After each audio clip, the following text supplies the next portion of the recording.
Olá, professor de idiomas! Bora lá conversar um pouquinho sobre o mercado que a gente vive hoje.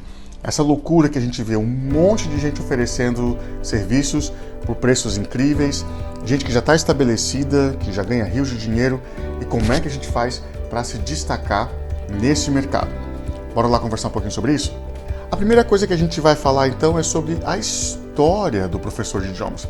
Como que essas metodologias se desenvolveram, como que as aulas evoluíram. A primeira parte é que o que foi desenvolvido primeiro foi o Lexical Approach, que é aquela famosa aulinha de gramática, onde o cara estuda a fundo as estruturas, ou estudava a fundo as estruturas, como é que a coisa se comportava e aprendia a se comunicar a partir daí. Isso se desenvolveu em seguida para o que a gente chama de drilling. O drilling é uma repetição, até certa forma exaustiva, de estruturas prontas, onde o aluno repete, vai substituindo pequenas partes para que dessa forma o cérebro dele se acostume à automatização, ou seja, a dizer de forma automática aquilo que ele quer usar para comunicar. Já em meados do século passado, a gente chega no Communicative Approach, que é aquela abordagem comunicativa onde você faz o aluno falar muito mais do que você, professor.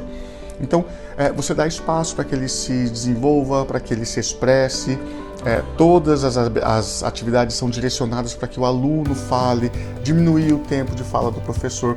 Isso começou a revolucionar e a tirar aquela moldura que enrijecia o ensino e a aprendizagem de idiomas.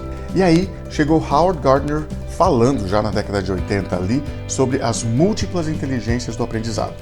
Dessa forma a gente começou a entender que cada aluno tem um jeito diferente de aprender, ou pelo menos, na época, se dividia esses alunos em grupos.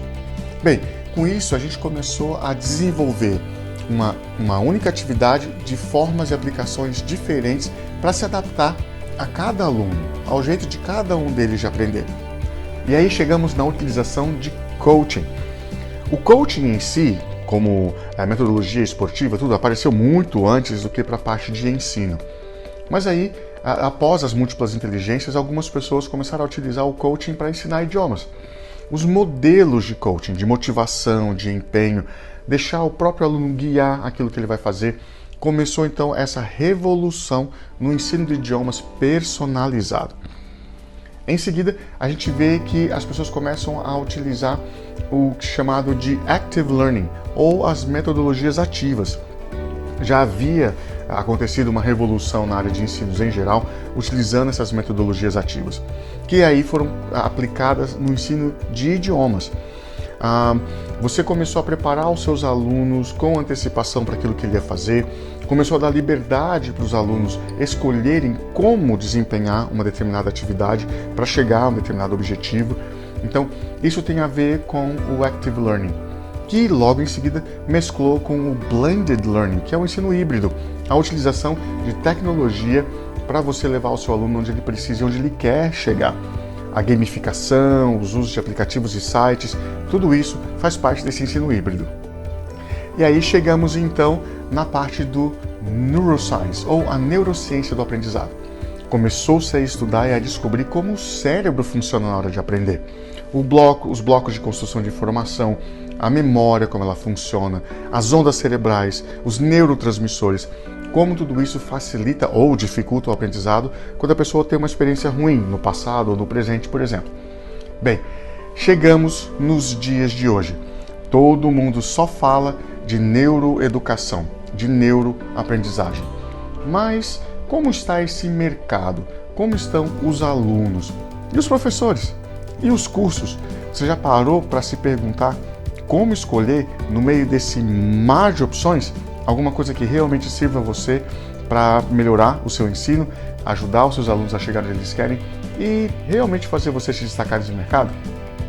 Vamos falar então agora dos alunos e de como o mercado está hoje.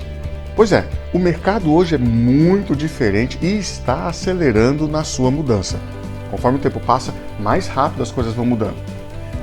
E esse mercado de hoje, esses alunos, eles exigem rapidez no aprendizado, uma assertividade naquilo que eles estão realmente retendo e evoluindo, um custo-benefício adequado, a utilização da tecnologia, porque eles podem estudar em qualquer lugar, a qualquer hora, e um conhecimento e um domínio do professor, não só da língua, mas do processo de aprendizagem como um todo.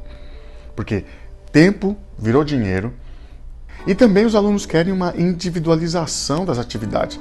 Eles querem que aquilo seja adaptado ao jeito deles de aprender. Já se ouve falar muito de neurociência, os alunos já sabem que isso existe. Muitos me perguntam já logo de cara se eu utilizo alguma coisa parecida ou não. E aí existe a necessidade do domínio dessas técnicas para que você agrade o seu cliente e ele consiga chegar onde ele quer. Então, vamos seguir algumas dicas práticas de como você pode trabalhar cada um desses itens já logo de cara hoje. Lembrando que aqui na Vivendo de Idiomas eu sempre te dou dicas práticas de como você pode aplicar já na sua aula seguinte. Vamos falar de alguns itens importantes e dessas dicas para você já aplicar. Primeiro, vamos falar da individualização do ensino.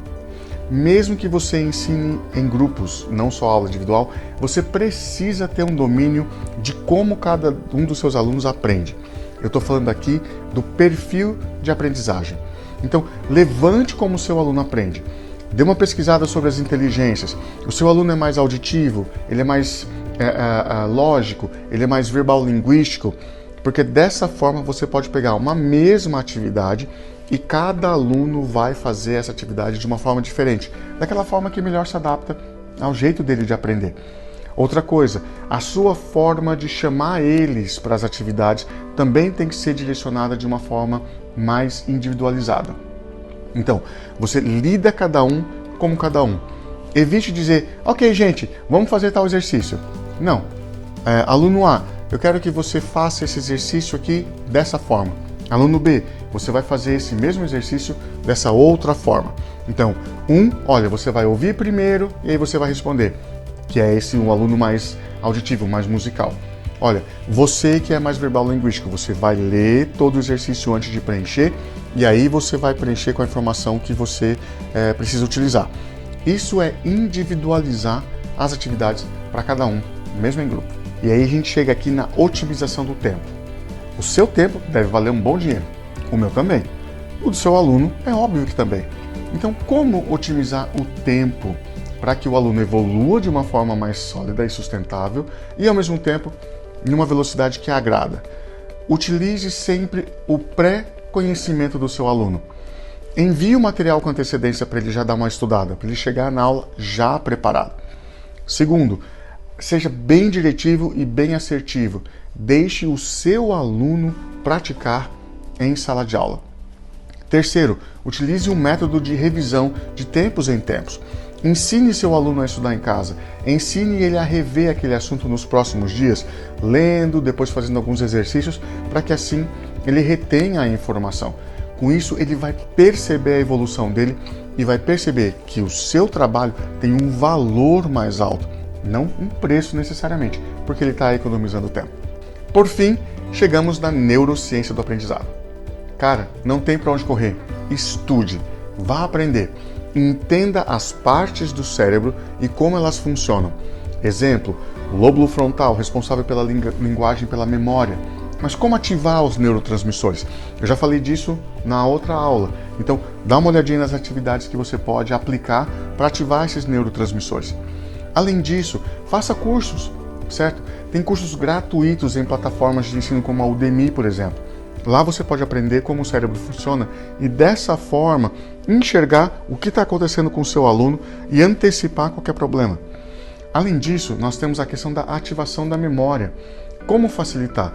Como utilizar as ondas cerebrais nos momentos de maior estresse ou de maior calmaria para facilitar essa memória? Lembra, a respiração acalma.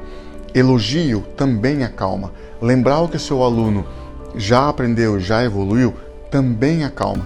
Tudo isso leva ele para um estado melhor de aprendizagem e de maior retenção e de maior memória. Reter aquela informação que ele está aprendendo ali.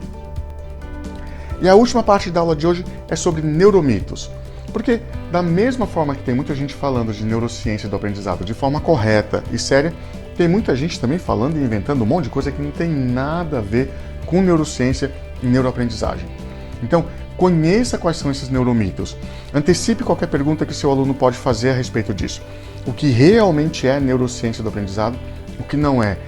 Dê uma olhada nas pesquisas científicas sérias, de institutos renomados e pesquisadores importantes. Não vai na onda de qualquer pessoa, não. Essa pessoa, para falar de neurociência, ela tem que ter estudado a respeito. Ela tem que ter uma certificação. Assim, te dá a segurança de que aquela pessoa que você está ouvindo realmente sabe do que está falando.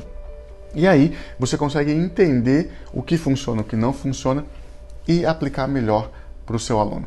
Ou seja, dominando tudo isso, você vai conseguir entender como é que está o mercado hoje em dia. Está moderno, está adaptado, ensinar de uma forma com resultados de qualidade e oferecer um serviço de excelência. Gostou das dicas dessa primeira aula sobre o mercado do professor de idiomas de hoje em dia? Vem aí a segunda, não perca, tem mais dicas práticas para você aplicar e continuar evoluindo como um professor de idiomas de boa qualidade e de valor no mercado. Um abraço, até a próxima!